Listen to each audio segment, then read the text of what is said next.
Hey, g'day out there. It's Kerry Wood here, the Business Maestro. This is our podcast, and it is an exciting podcast today.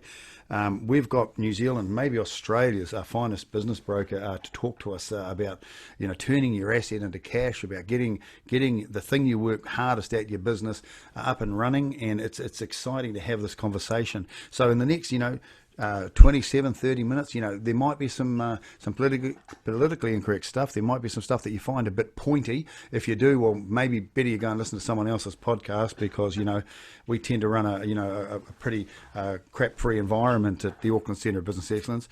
So we're going to introduce you now to one of New Zealand, Australia's finest business brokers, a guy that's been doing this for a number of years, who I met, I'd say, 7 or 8 years ago in a consulting and coaching environment. And from ABC Business Brokers, Peter Nola, welcome on board. It's good to have you here. Cheers, Kerry. Good to be here. Yeah, so Peter, I heard a rumour that you go out at night or on the weekends with guns and shoot things or something or other. Is that standard business broker stuff? How does that all work? Yeah, I don't know if it's standard business broker stuff, but I come from a background of people who like the land, so I do go out hunting, and I have been known to camp out in the hills and chase deer and trout and various other bits and pieces quite regularly. I love it out there, actually. It's great. Oh, great. So it's nothing like the hunting games. You don't take out business owners or something and hunt them around the hills or anything, do you? It's all animals you hunt. Well, I'd probably like to chase the odd accountant around the hill, but other than that, no, fine. Yeah, you're only allowed to hunt accountants on any day ending in AY, just as the feedback. So, Peter, you've been a business broker actually for a while now. So, tell me, what got you into it, and what do you think makes you good at it? Because apparently you are. Why business broking, and how long? And give us a bit of history about yourself, mate. Sure. So I've been a business broker for 15 plus years. I got into it. I sold a business. My own business. I got into it because I thought that I could do a better job than the guy that sold my business for me. Turns out I am pretty good at it. I've won a number of awards here at ABC. I've been their top guy, I think, 5 or 6 times over that period. So I think what makes me successful is that I understand both sides of it. I've been a business owner. And I've sold a business through a broker, so I know what the pain feels like. I've purchased businesses as well, and I just like to get a good result for the clients. There's nothing better than a client walking away with a big bunch of cash, and to do that, they've got to have a good business broker and a well set up business. Okay, well done you. And congratulations. Yeah, I obviously see the awards that come out, and you have done really well. And I have, I've had a couple of clients deal with you, and they all speak well of the experience. So, question for you. I should think so. Well, as you do. What's been your experience of your part of the industry over COVID? Did over the lockdown period, did it just stop completely, or were you able to manage 5% or 20%, or what was the go? No, we pretty much stopped completely. So we had a number of deals under contract, or businesses under contract. Some of them went through, some of them didn't. But most of the owners put the sale on hold. They just didn't know what to expect. They didn't know what was coming. Buyers were exactly the same. They had no idea what things would look like post-COVID. So everything really went on hold for probably 2 months, I think. Okay, and you probably couldn't go hunting like those two people who went missing, who weren't prosecuted, but we won't go there. No, I wasn't allowed out of the house. It was very annoying. Yeah, we can't talk about your wife and your domestic situation, Peter. So thanks for that, Peter. So right now, it's about the 1st of August, end of July, 1st of August, is now the right time, bearing in mind where we're coming through, is now the right time to be looking at selling your business? Is it a time now? How should we, what about right now? Traditionally, the July to Christmas period is the best time to sell a business anyway, so your accounts are done, and there's that psychological target of being out before Christmas. Buyers are the same. They like to be in before Christmas. But in terms of the current situation that we find ourselves in with COVID, it's quite interesting. Banks have got a lot of money and they're quite keen to give it away.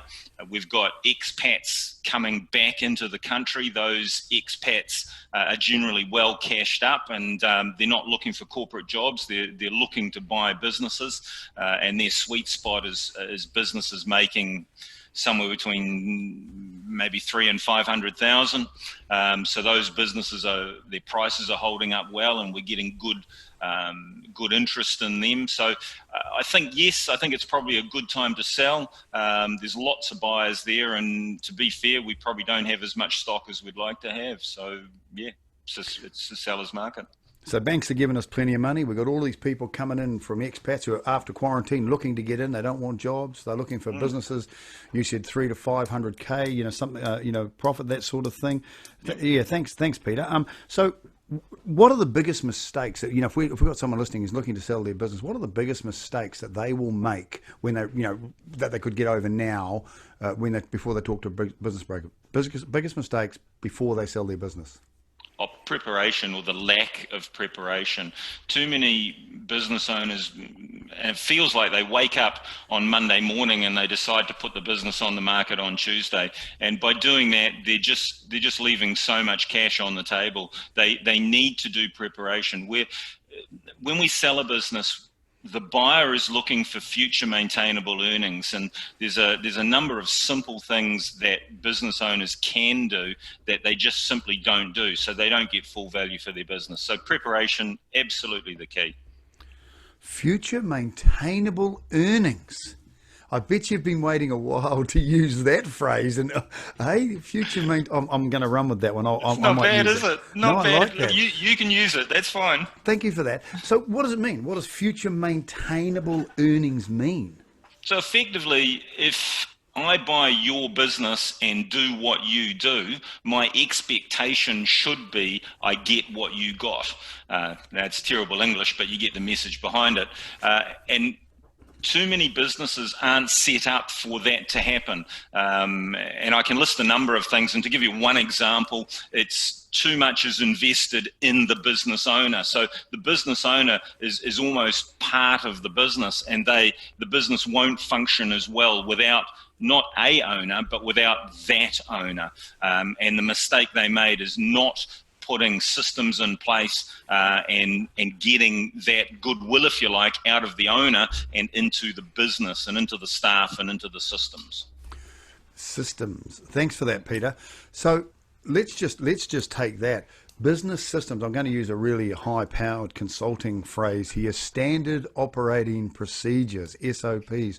So if you're looking to sell your business and get maximum dollars, take your 10-year investment of yourself into this thing that you call your business. You want to walk out of it with cash. You're telling me that the more standard operating procedures, the more documents you have, the more processes you have, the more stuff that other people can read, listen to, or watch that you don't have to do is beneficial. Oh, hell yeah. Look, the best example you can give is McDonald's. You've got pimply-faced, pubescent children running a multi-million-dollar burger chain, and they do that because of systems. So someone can leave, someone comes in, they just slot straight into that system. It's easy to train, it's easy to understand, and the business keeps functioning. And in a nutshell, that's how, in a perfect world for a business broker, that's how every business that I sell, I would love them to be, because I would get them the best price. It's as simple as that, if that was the case. Okay. So processes and all that's important and all that sort of thing. What's the most important thing, Peter? Revenue, top line, or profit on the bottom line? Oh, profit. No question about it. Definitely bottom line. So hang on, no, you might be talking bullshit there. Sorry. You might be talking untruth. I'm a salesman. I never talk bullshit. But how can you say that when a company such as Xero, who only made profit, I think, last year and worth, $500 trillion billion, I work with a lot of business owners and they say, we're a $1 million business, we're a $2 million business, we're a $25 million business. You look at the bottom line and they're making, 4% or something on the bottom line, but you're saying no, it's the bottom line. It's a profit when you're trying to sell the business. Well, there's a big difference between selling an importing business or a manufacturing business with, say, $5 or $10 million revenue to a public company with $500 million revenue, and you can't apply the same valuation methodologies to both those businesses. It's the same as applying the same valuation methodology to a residential house or a commercial building or factory. They're related, but the methodology is completely different.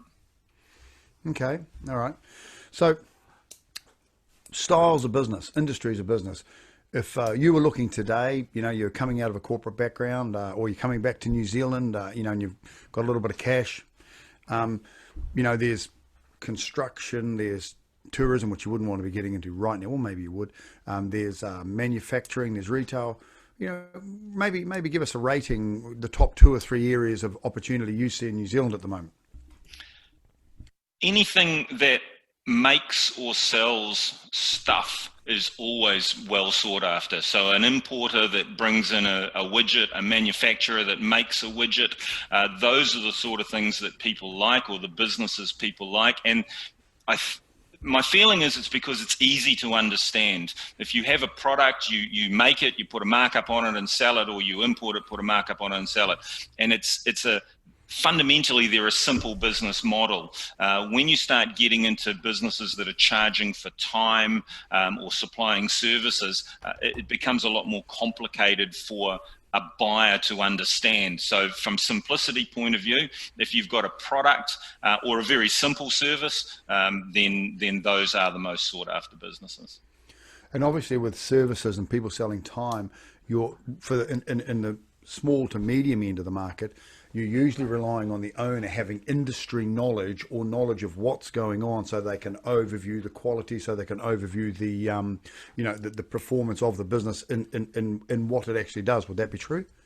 Yeah, that's true. And once you start getting into that specialist knowledge, and in a simple term, that would be a mechanic's workshop, where you have to be a mechanic to run the workshop, that simply narrows your buyer pool, because not everybody has that specialist knowledge. So we then go back to what I said at the beginning: standard operating procedures, to use your term, systems, everything else, in a way to make that business attractive for someone who doesn't have those specific skills.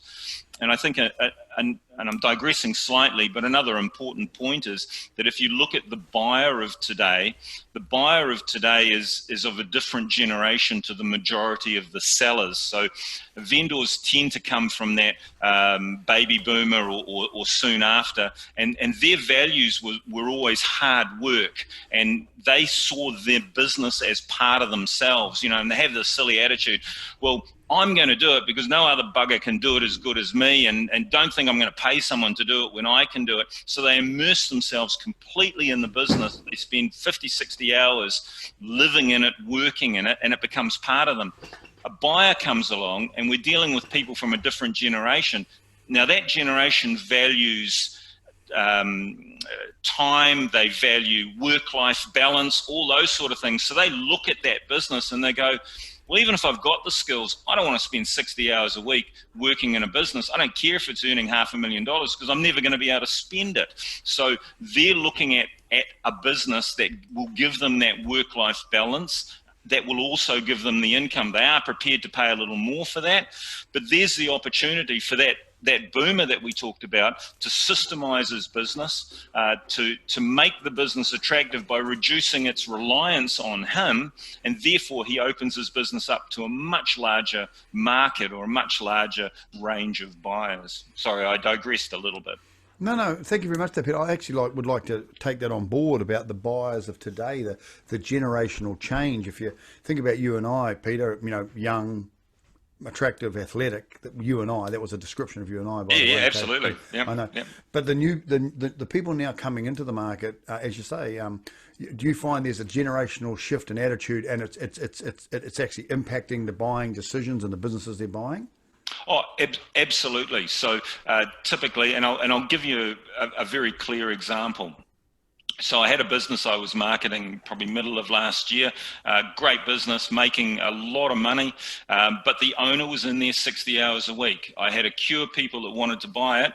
They didn't, and every time the answer was, well, I don't want to spend that much time working in it, and I don't know enough about the business to be able to go in, buy it, and systemize it. So if that guy came back to me in a year's time and he was suddenly working 30 hours and it was systemized, I'd buy it, and I'd probably pay more for it then than I would today. So we did sell the business in the end. We found someone who was brave enough to step up, but the point was that it took a whole lot longer and probably didn't get as much value as we could have got. So that reiterates what you said. That is, the term run the business under management means you can actually have the owner step out of the business. Yep. And the business carries on. So the owner is doing what owners should be. That is managing the business, growing the business, building the rapport, watching the systems, and actually getting the benefit from their investment. Do you agree? Yeah, no, I do. I'll get owners saying, "Oh, mine's a managed business, but I just choose to be the manager." And you go, "Well, hang on a minute. If you're working in it 60 hours a week, it's not a managed business. It can't be." So I asked the question, and it's a simple question: go away for 4 weeks. Can you do that tomorrow? And what happens to your business? How many phone calls do you get? And when you get back in 4 weeks' time, what does the business look like? Is revenue halved? Is the business still there? Do you come back to a parking lot? I don't know. So business owners, they don't get that. Oh, no, I can't take more than a week off, ever. Well, how are you going to sell that business if you can't take a week off, a week off ever? It doesn't work. It's quite interesting in my world working with business owners. I find that when you say, want to put in place some management reports, they all think, ooh, corporate BS, management reports, and you can actually feel the tension. They'll go, no. What you want is you want to once a week get 3 numbers, text to you, email to you, sent by smoke signals to you, and you look at those 3 numbers and from those 3 numbers what's happening. And the numbers don't actually have to be revenue and profit. They can be, just using an example, number of customers that walked in the front door, or number of invoices generated, or number of trucks that went past the gate. You know that if 20 people walked in the front door and 50 invoices were generated and 6 trucks went past the front gate, this is the business. You know what I mean? Now, I try and get all my clients down to having, actually I have to say 5 numbers that they report on, and they're just a number, and the number means something because it comes from something, which has come from something. And of course, then when you look at the numbers, you see one, just using that silly one, number of people that came in the front door, 6. What the heck's going on? So you make, as the owner or manager of the business, the owner removed, when you make the phone call, they go, oh, well, there was a hurricane, so the doors were closed. Do you know what I mean? So, yeah, that's a premise that we tend to work on, is 3 to 5 numbers, just the number, no words around them. If you see these 5 numbers, you should be able to judge straight away that what a great week, what an average week, or actually we need to be involved in this, or be, move a different way. I'll just introduce you a bit of music, Peter. You would have heard this before. Most people who go into business end up with a job just over broke. Have you heard that before? Yes, I have. Yeah, just over broke, and the person who goes into business, most of them go into business to sing the Frank Sinatra song, I Did It My Way. And then they progress down the track, and they get to the James Bond theme, Nobody Does It Better. That means they've got like 6 or 8 staff, and they won't let any staff do anything because nobody does it better than me. I don't know what the 3rd song is, but it's actually the 3rd song we want them singing here, isn't it? Where they're out of the way. I've got a client at the moment, I won't mention who. He's 70, still working in the business, and at the moment he's the forklift driver in the business. Well, he can be the forklift driver in the business if he has if he has a number of systems and a number of processes in place to allow the rest of the business to run right, then he can be the forklift driver. It's no big deal. I'll come along, I'll sell his business. The guy that buys it will employ a forklift driver. Job done. And exactly what you're saying is exactly perfect. It. In 2 years, we've got him out of the GM's chair, out of the systems, out of the pricing, out of the quotes, out of the sales, and he actually, I have to say, retired for about 2 months, but his wife sent him back to work. Quite common, that, actually. So he went back, and there was nothing for him to do because the GM told him to go elsewhere, and the company was growing and is doing very well. So he said, well, what can I do? So they said, well, you've got a forklift license. Drive the forklift. So it's I'll share the story. 2 or 3 weeks ago, or 5 or 6 weeks ago, after lockdown, they had 2 new staff members start who did not know that the forklift driver owned the company. By the way, makes Smoko really interesting, eh? Yeah, it would do, wouldn't it? You're in this warehouse manufacturing plant, and they're sitting there moaning, whinging, and bitching about this, and this, and this, and this, and this. And then they see the GM comes up, and he has a conversation, just an not a management conversation, just a conversation with this forklift driver. And apparently one of the new guys turned around and said, "Oh, well, you're just one of his bloody favourites. Probably been here a while." And the owner went, "Well, actually, I have been here a while." But never, to my knowledge, I don't think those people know that he owns the business still, because it's just not apparent. On a Thursday night at 5:30, every second Thursday, we have a management meeting. And the general manager and the accountant and the owner and I sit down and we talk about the business. And the owner, really, I don't think, has got a lot of interest. But that's, it's a great story, and it's twofold. It means that as a business owner, you can have the business that you want. So if you want to turn up and do something for 3 days a week, you can. You can make good money out of it. It's saleable when you decide to sell. But again, he's got it right. Too many business owners make the mistake of saying, well, I'll do that when the time comes, but they might get hit by a bus tomorrow. Now, what happens to they get hit by a bus, God forbid, what happens to their business? So their wife steps up and goes, well, I've got this business, but, comes to me, and I go, well, I can sell it, but I can sell it for a fraction of the value because you didn't do all these things when you had the chance. And business owners have to have an eye on the future, and they do in terms of running their business, but they don't think in terms of how to construct that business. So if they approach it now when they're enthusiastic, when they're driven and they want to succeed, and if they set the business up for the end, whenever that end comes, it doesn't mean you can set it up for sale and make it run perfectly. Doesn't mean you have to sell it. It just means you have a really good business sitting there for when the time comes to sell. And you're making money, and it's easier. Thanks for that, Peter. Interesting you would say that. I've got probably 25% of my business owners that I work with are over the age of 50. You and I, just being in our early 20s, wouldn't recognise that. Don't know what it looks like. Exactly. Yep. But they're over 50, and it's a really salient and challenging and bloody hard discussion when you say to them, what's going to happen? You're over 50. Your chances of a major medical incident in the next 15 years is 45%. And then this is what happens. You go, your chance of a major medical incident in the next 15 years is 45%. That's what happens. They look at you and you go, well, it's a fact. You're going to have a heart attack, a stroke, a car accident, a bike accident. You're going to get cancer. Your wife's going to, something's going to happen. The wife's going to hit you. There's going to be something go wrong. When you walk out of this business, it's a multi-million-dollar business, you're $2, $3, $5, $20 million business, and you are the man. When you leave and the wife tries to sell it, you've been working here 25 years, and you're going to call Peter Nola, and he's going to go, the business is worth $300,000, and you're going to go, no, the business turns out because there's no systems. Is that something you experience in what you do, that exact scenario, Peter? Yeah, I do exactly that, actually, and it's more common than what you think. And again, the problem lies with people not preparing when they have enthusiasm. When they've decided to sell, when they've had enough, they've decided to sell. They've had enough. They don't want to do it, so they have to get that prep work done while they still have that enthusiasm and that drive, and I guess can get the benefit from it.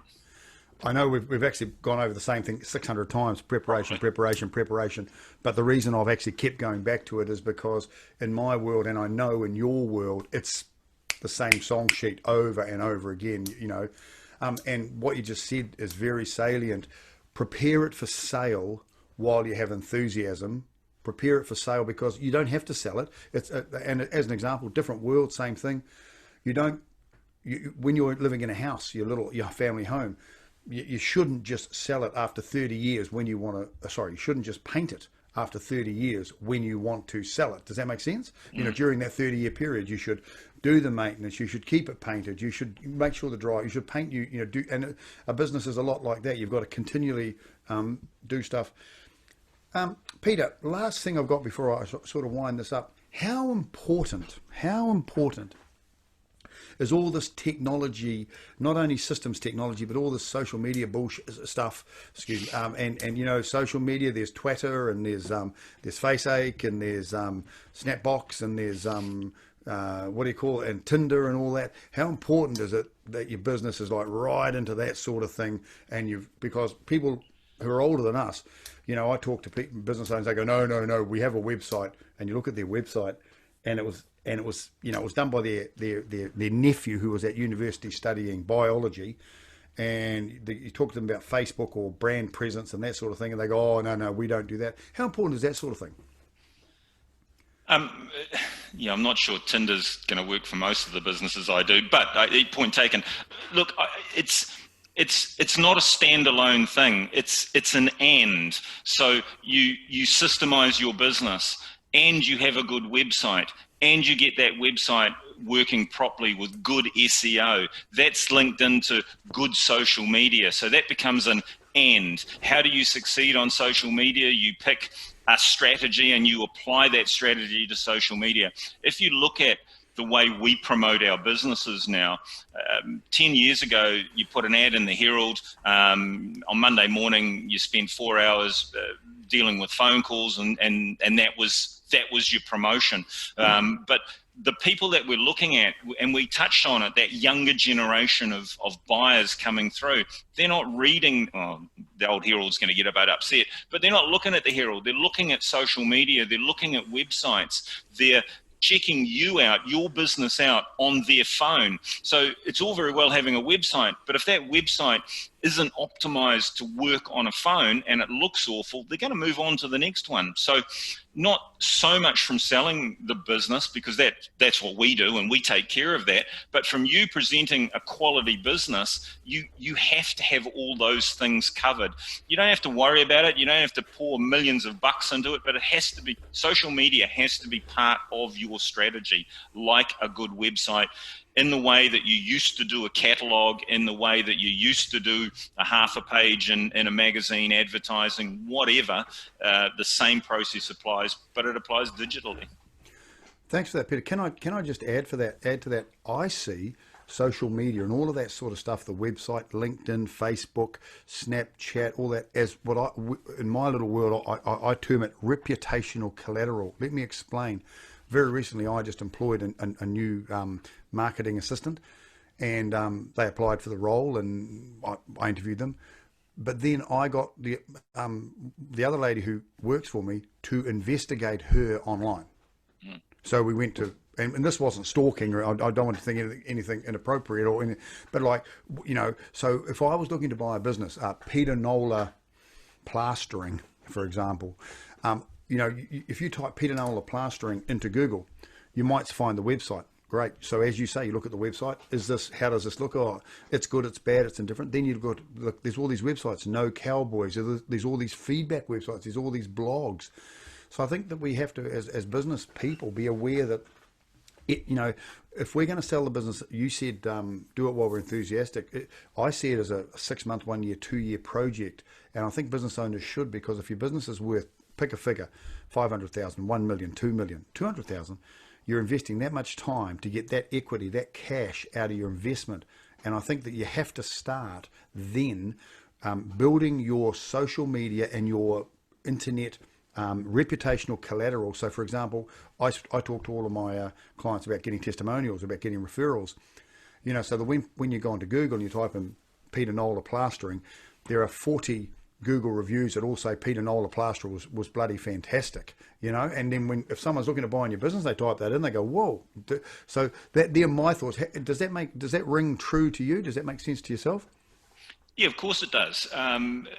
You know, human nature is a strange beast, and if I read somewhere that someone independently has said Kerry Wood knows what he's talking about, you won't find that anywhere, Peter. Holy heck, man. Well, you never know. There's got to be somebody out there. But I'm more likely to believe that you know what you're talking about because some third party has said it than if you tell me, because that's what you do.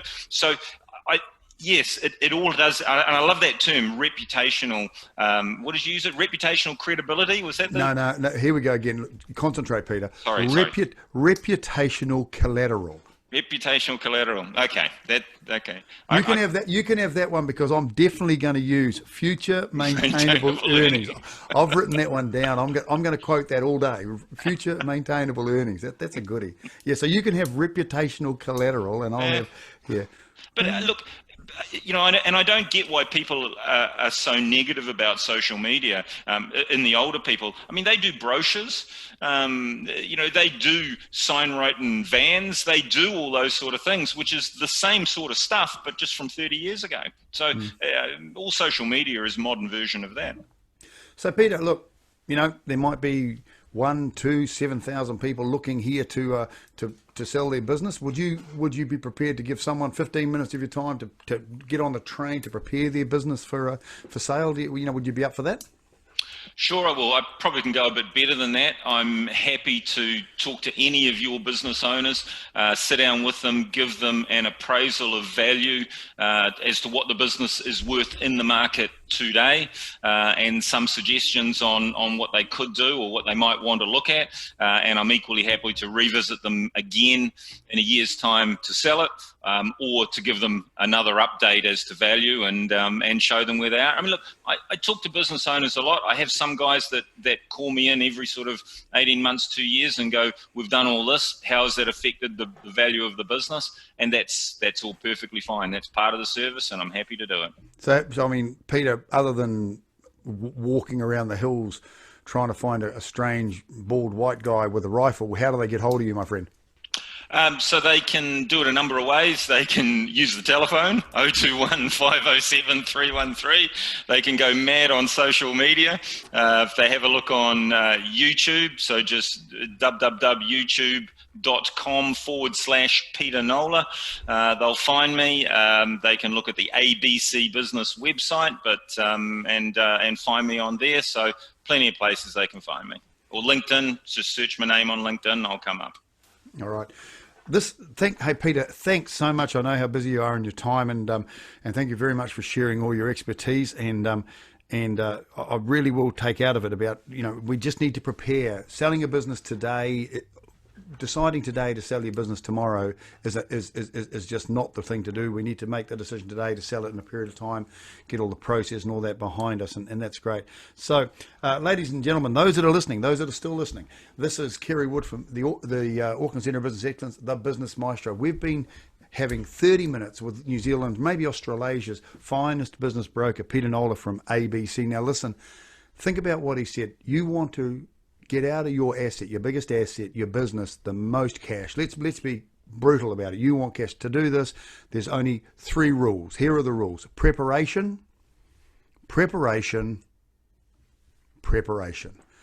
Do the preparation. Piles of processes, piles of preparation will equal piles of cash. So that's it for today. It's going to be great. Next week, we've got another great podcast. So again, Peter, thanks so much for joining us this week, and we look forward to seeing you up in the hills in the next few days. Thank you very much to Peter Nola from ABC Business Brokers. Thanks, Kerry. Cheers. See you later.